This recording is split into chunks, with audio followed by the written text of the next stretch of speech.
on this wonderful Sunday morning. Nice to see you guys. Lord, how I need you every hour, every second. We need the Lord always. Praise God. Hallelujah. Let's close our eyes again in prayer. Brother, can you lead in prayer for today's message and the rest of the day? Thank you. My Heavenly Father, we come to worship you in this Hallelujah. wonderful morning as we gather here for your presence and for seeking your guidance. We seek your blessings for our message and please guide the preacher for your servant for us and wonderful message that will change our lives and that will heal our wounded hearts. And Lord, please be with us. In Jesus' name I pray. Amen. Amen. Praise God. Hallelujah. Yesterday I was working on this message, and from morning till afternoon I was so disturbed due to a lot of personal issues, and some reason every verse I'm looking into it, I'm not getting any connection. It's the first time it's happened. It's always God leads every day. Every message that comes in, there's always connections, and it comes in I must have looked at maybe 5-6 verses from the Bible, and there's no connection. It's just going blank. I knelt down and prayed, Lord, help me. I need your voice. I can't do this alone, and none of us can. And finally, the word of God came with this, which came the New Year promise. The Lord will make you a signet. That's Haggai. We're going to meditate on the book of Haggai today as we look at it. Let's start it from Haggai chapter 2, verse 23. Can somebody read? It's a small book, 2 chapters, all it has. It's the third last book in the Old Testament, and God has spoken to each of us in different ways, different parts of the Bible. Haggai is one book I've read it long time ago when I read the whole Bible, but I've never meditated on it. It's the first time actually I got a chance, and it was blessed. Let's go through it and we'll share it together. Haggai 2, verse 23. On that day declares the Lord Almighty, I will take you, my servant Zerubbabel, son of Shealtiel, declares the Lord, and I will make you like my signet ring, for I have chosen you, declares the Lord Almighty. Amen. I will make you like my signet ring, for I have chosen you, declares the Lord. Let's look at the historical context when and how this book was written. It was written in the year 520 BC. It was a time when Babylon had invaded and they've destroyed the temple which Solomon had built. And then it was later on, the Babylonians, we know that in the book of Habakkuk it says God actually raised up the Babylonians because the people in Israel were completely into sin, and they invaded and they took all the people of Israel captives, and then they had gone to Jerusalem. But then it was later on overthrown by the Persian Empire. Then the Persians come in, and then finally the Romans. Now this is the time of the Persians, where King Cyrus decided to leave the Jews so that they can go and build their temple back. That is the priorities. It's all about priorities we have in our life when we look at it. And here God had instructed, they sent the people back to Jerusalem to rebuild the house of the Lord. And here, if you look at the book of Ezra, we can see what happened at that time. Let's turn to the book of Ezra, chapter 4, verses 4 and 5. Ezra 4 and 5.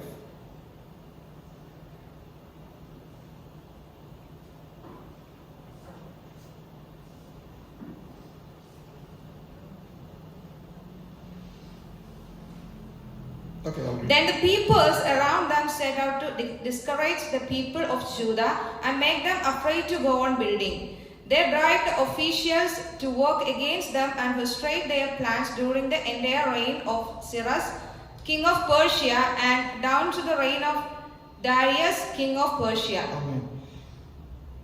When we start on something that God had set in our life, maybe a plan and a purpose that God has for us, there will be people around to give you that discouragement. There will be issues that will come up, those temptations, those false fears, all those issues comes in to choose the wrong direction. And it's exactly what happened here. Those kind of depression, those issues will come in our life when we had chosen the right path of the Lord. Here, then the people around them set out to discourage the people of Judah and make them afraid to go on building. They bribed the officials in this, and it was to frustrate the plans. And during that entire reign of Cyrus, nothing happened.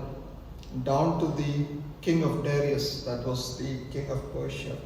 Now, when we are choosing the voice of God, that false voice in your head will say, that answer to the prayer will never come.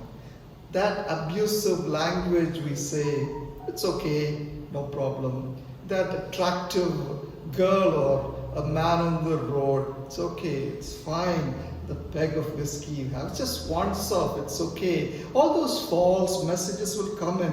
When we do all that to counter it, then there comes his friend, I'm going to leave tomorrow for the Middle East or somewhere, and then let's have a party. See, all these kind of temptations, issues will come when we choose the way of the Lord. And these temptations are all part of our life that will come in, and we just have to understand where this is coming from, and that's the way we can counter it.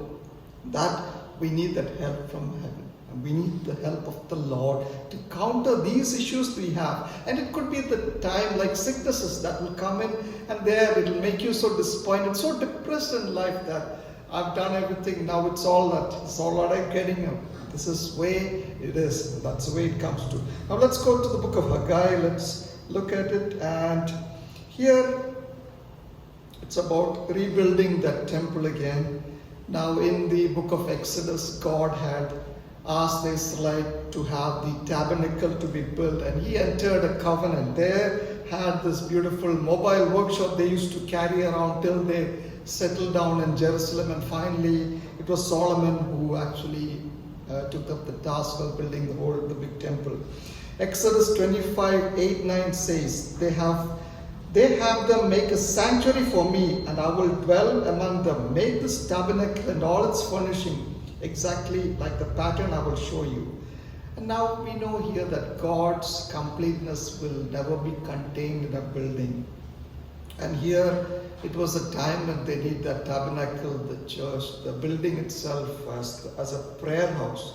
And like I said, when Solomon took up building this beautiful temple, David, his father, could not. And 2 times this temple was destroyed.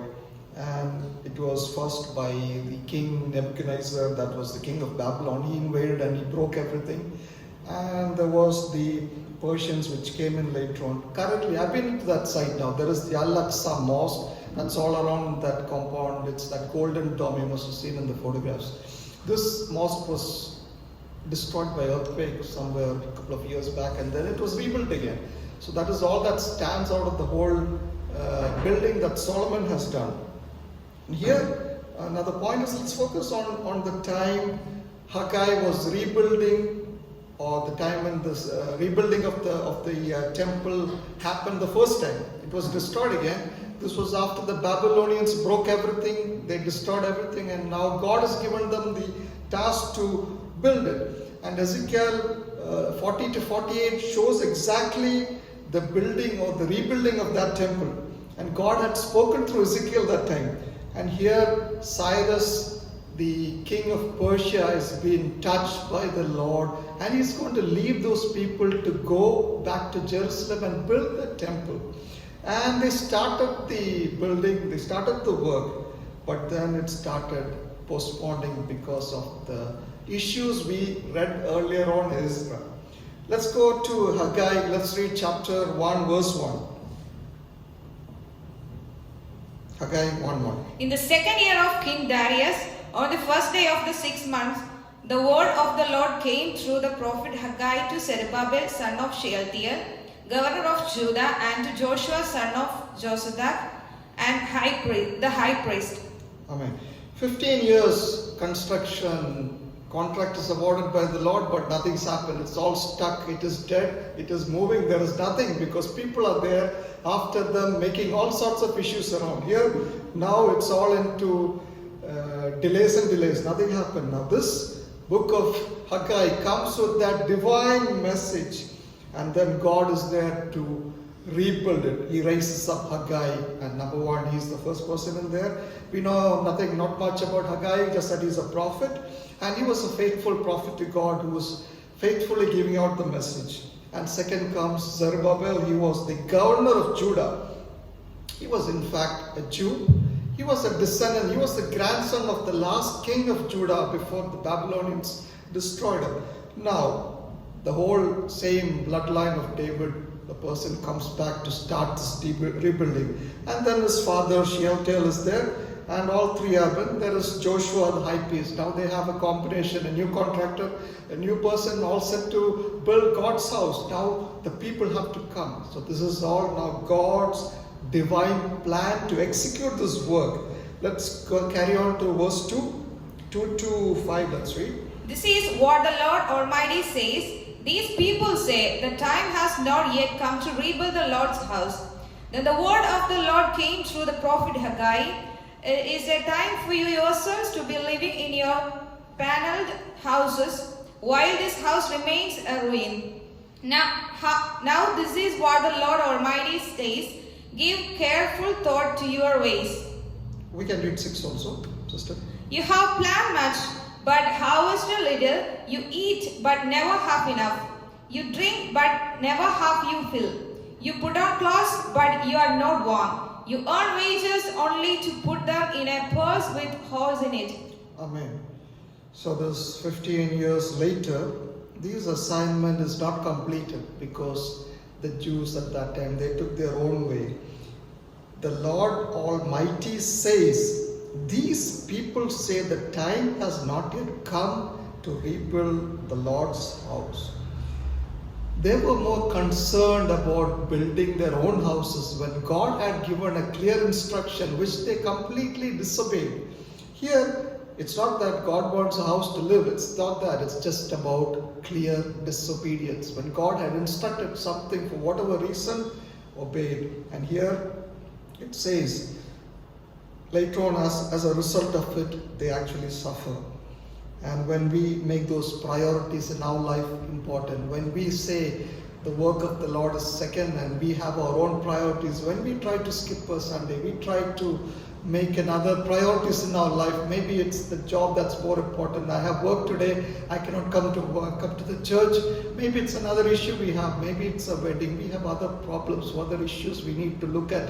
When we prioritize on those and then live as the Lord as the second, here it says as a result they suffered. And when we have a plan and a purpose, God has a plan and a purpose for each of us. For He chose us before the creation of the world with a plan and a purpose to be holy and blameless. When God gives you that priority, always keep that as number one and set your heart into the right things to do. Here, now this initial attempt to rebuild this temple, 16 years has gone by. And here, they were busy building their own houses. And here, verse 6, you have planted much but harvested little. You eat but you never have enough. You drink and you never have your fill. You put on clothes but you're never warm. You earn wages. You put on into a purse with holes in it. Eating but always hungry. Drinking and always thirsty. Clothing but always cold.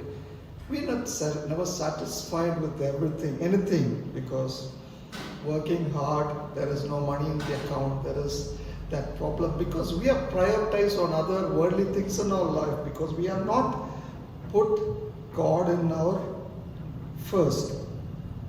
And as we read that in Haggai 2, this is what the Lord Almighty says. These people say the time has not yet come to rebuild Lord's house. Look at the decision they made. And the Lord Almighty says, these people, before they used to, God used to tell us, my people, my children, how God had changed the word from that to these people. So, how God is angry with the way He had instructed, and they clearly disobeyed and they took decisions on their own. The time has not yet come to. They are thinking what they have said because they were busy making their own houses. And let's continue to verses 7 and 8. He comes with another command. Let's read 7 and 8. This is what the Lord Almighty says. Give careful thought to your ways. Go up into the mountains and bring down timber and build my house, so that I may take pleasure in it and be honored. Amen. Says the Lord. Says the Lord. So give careful thought to your ways. So God is telling us to revisit our priorities in life. Anytime, it happened many times in my life when I took it as job as the first priority, maybe the family as the first priority, and then put God as the second, because that is when things starts falling apart, when we don't listen to the voice of God. And here it goes with the two commands: go up and build. And those two reasons He gives us, that I may take pleasure in it and be honored. So it's all about an instruction God is giving, and no matter what and how faithful you are as a servant of God, that's what matters. And because you should do this because I am worthy.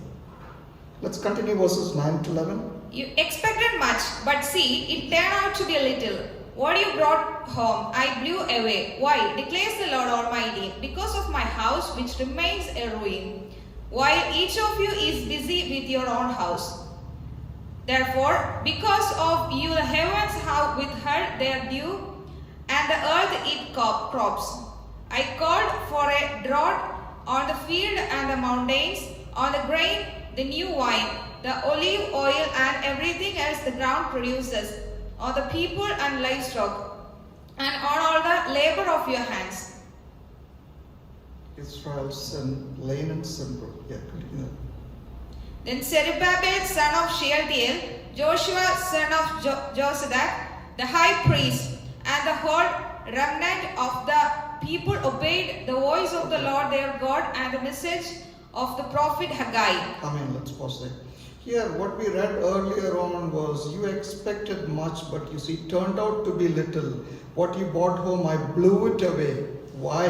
Declares the Lord, because of my house which remains in a ruin, while each of you are busy building your own house. So for this reason, the Lord acted against them. Therefore, because of you, the heavens have withheld their dew, and the earth its crop. I called for a drought on the field and the mountains, on the grain, the new wine, the olive oil, and everything else the ground produces, on the people and the livestock, and on the labor of your hands. And why would Lord do that? It is just an act of disobedience. It says, Israel's sin, plain and simple, was that they had busied themselves with their own houses while leaving the Lord's ruin, the house in ruin. So it's about again that obedience. When we commit to the Lord, when we prioritize in anything else other than the Lord, things work out in a completely different way. When we read in Deuteronomy 28, the Lord cursing that faithless toil was simply because He kept that promise. And God keeps that. God has told you something, and He has said with a plan and a purpose. When we are busy with our lives, with doing whatever that's working out on a worldly perspective, we are not still under our old covenant. We are all in the new covenant of Jesus Christ. That blessings and that curses, what we see in Deuteronomy 28, they don't govern the life of a Christian. We don't look at a blessing as material blessing. Blessings come from heaven. That is completely spiritual. These mistaken, sometimes we get that feeling if we are not getting that material blessing, we are not blessed. Those money in our account, we are not blessed. These are not the right way. What blessing that matters is the spiritual blessing that comes from above. And we can see that in the life of all those apostles, John, Peter, whoever is there, had gone through difficult times in their life, yet they had always cherished their joy in heaven because the Lord above spoke to them in ways that have touched their heart. And they were all focused on heaven. They were all focused on that, not the material blessing. It was all the spiritual blessings they had. And here let's continue on verse 12 in Haggai. Then Haggai, the Lord's messenger, gave this message of the Lord to the people. I am with you, declares the Lord. Verse 12. 1:12. Then Zerubbabel, son of Shealtiel, Joshua, son of Josadak, the high priest, and the whole remnant of the people obeyed the voice of the Lord their God and the message of the prophet Haggai, because the Lord their God had sent him, and the people feared the Lord. Amen. So under the leadership of Zerubbabel, now things have taken a turn. Here they started obeying the Lord. And here we can see what happens when finally they start obeying the Lord. And says, secondly, they said the people feared the Lord. And they listened, they humbled themselves. They knew God is angry against them. They knew that they had actually completely gone to disobedience, and now it's time for repentance. Lord, we are all in that shoes one of the times. Sometimes we turn away. Sometimes we take our priorities in different ways. Then Lord, turn out to the Lord. Lord, this particular thing that I've done is against your will, and that's plan and the purpose that you had given me. I've deviated from that, so would you forgive me? And here again the promise comes back. Then let's read 11. 13, verse 13. Then Haggai, the Lord's messenger, gave this message of the Lord to the people. I am with you, declares the Lord. Amen. That's all we need. Here, this temple may not be finished, but my presence is with you. That's what it says. Because you had obeyed my voice and you had asked for forgiveness, I am with you, declares the Lord. Isn't that all we need? When the Lord is with you, what else do you have to matter? The Lord is with you. And here they go back again with that task of rebuilding that house. Let's go to 14. So the Lord stirred up the spirit of Zerubbabel, son of Shealtiel, governor of Judah, and the spirit of Joshua, son of Josadak, the high priest, and the spirit of the whole remnant of the people. They came and began to work on the house of the Lord Almighty their God. Amen. Now the whole team is filled with the power of the Almighty. It's not the spirit of Zerubbabel, there is Shealtiel, there is Joshua, and the whole remnant of the people are all powered by the Lord to build that house. Now here the Lord had stirred up the spirit, and here the power from heaven is completely on them. The reason is they have decided to go back and ask forgiveness for that disobedience they had done. The disobedience occurred because they had disobeyed the only one voice which God had bought them for a purpose. And they've gone there and they've gone off track to do their own priorities. And here, now it comes with that promise and the Spirit of the Lord, and not only on these three, on the whole of the people on top there. And then it says, and this chapter 1, it concludes like that with Israel repenting. And here, this covenant that we have in Christ, the present time that we are living, and we are not under that law of the previous Old Testament. Here the New Testament, let's read Ephesians, let's read chapter 2 verses 19 to 22. Ephesians 2, 19 to 22.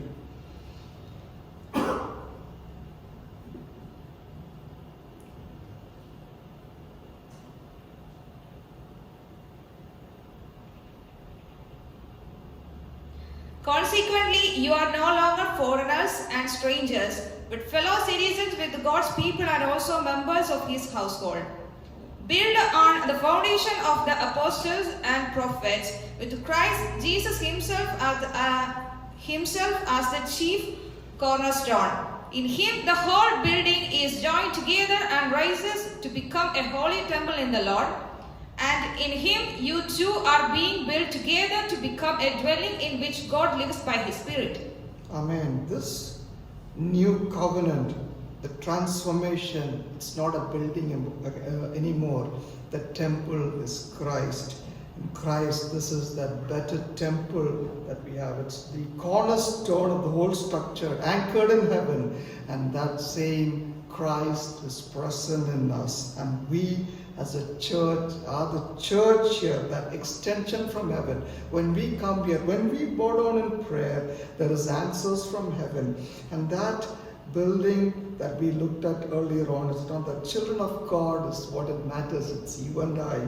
And we are the living temple of God. And that unfinished temple that we are all in, we all have work to do. We have all those issues that comes in our life. And these are all those faults and issues come in. It's all to make us a better people, better person, what God has designed us to. For God is building his army, that is the church. And when we go out there, when we present ourselves, God has a plan and a purpose for each of us. God is building that army of us, and there is still a lot of people out there that needs that saving, because it says, all authorities in heaven and earth is given to me. Therefore make disciples of all nations, baptizing them in the name of the Father, Son, and the Holy Spirit, and teaching them all that I have commanded you. And I will be with you to the end of the age. When we made ourselves busy with our everyday affairs, and then we've chosen Lord as second, then that's when we have to change our focus as Lord as the number one. When we have those issues that comes in our life, when we pray, when we bow down in prayer, that reputation we have in our friends, our families, maybe people around you mock you, maybe say these are just useless things, but then there is all that matters is to look at the Lord as the number one in your life. When we have changed that perspective, when we look at heaven, there will be answers. And that wonderful calling that God has for you with a plan and a purpose, when we align with ourselves, with those promises of God, and that promise of the glory, the new temple, when we read on to Haggai 2, let's look at the second chapter, verses 7 and 9. I will shake all the nations, and water desired by all nations will come, and I will fill this house with glory, says the Lord Almighty. The silver is mine, and the gold is mine, declares the Lord Almighty. The glory of his present house will be greater than the glory of the former house, says the Lord Almighty. And in this place I will grant peace, declares the Lord Almighty. Amen. Maybe each of us are going through a difficult situation in life, but don't give up on prayer. Always follow his voice. God will direct you, because the word says, I will direct you the way to go, and I will counsel you with my loving eye on you. And don't be like those Israelites, not that when you hear God's perfect instruction, always follow it and not to go against it like they did. We know the consequences, and that book is written only for that. When we are in disobedience with the Lord, this is what happens. Then when you follow his voice, the glory of this present house will be greater than the glory of the former house, says the Lord Almighty. And in this place I will give you peace. The space of the Lord will be much greater than the peace we ever had. When you trust the Lord with all your heart, when you follow the voice of the Lord with the plan and the purpose, when he had designated for you, when you hear that voice from heaven, always follow it.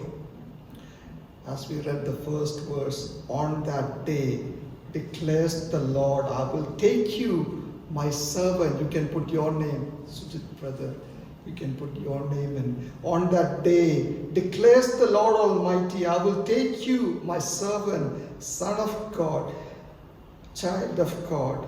Declares the Lord, I will make you my signet ring, for I have chosen you. Declares the Lord Almighty. and that perfect peace that comes from heaven, because I have chosen you on that law.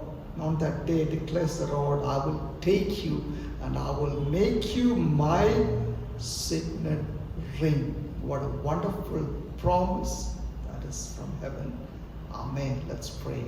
Heavenly Father, thank you for your word, that promise from heaven. Sometime in our busy life, we tend to follow the focus of the world, and someday down the lane we have changed that focus from you. What that matters is that one and only focus that belongs to you. No matter what storms or trouble that we go through, help us to align ourselves with your promises, because we know your Lord will never change your promise. And that day, the day you will be my signet ring, when the Lord declares that power from heaven. When we have that strength from heaven, nothing else matters. The Holy Spirit in us will guide us and teach us the way to go. And at times when we get disappointed, when we think things are not working around, all those prayers help us and give us confidence, that strength from above. Lord, we need you. We need to depend on you completely, and help us always to keep you as our number one in our life. And that everything else that will follow for the rest of our lives. That is your promise from heaven. Thank you, Lord, for hearing your voice. And thank you for the prayer. In Jesus' mighty and precious name we pray. Amen. Hallelujah. Let's have a song.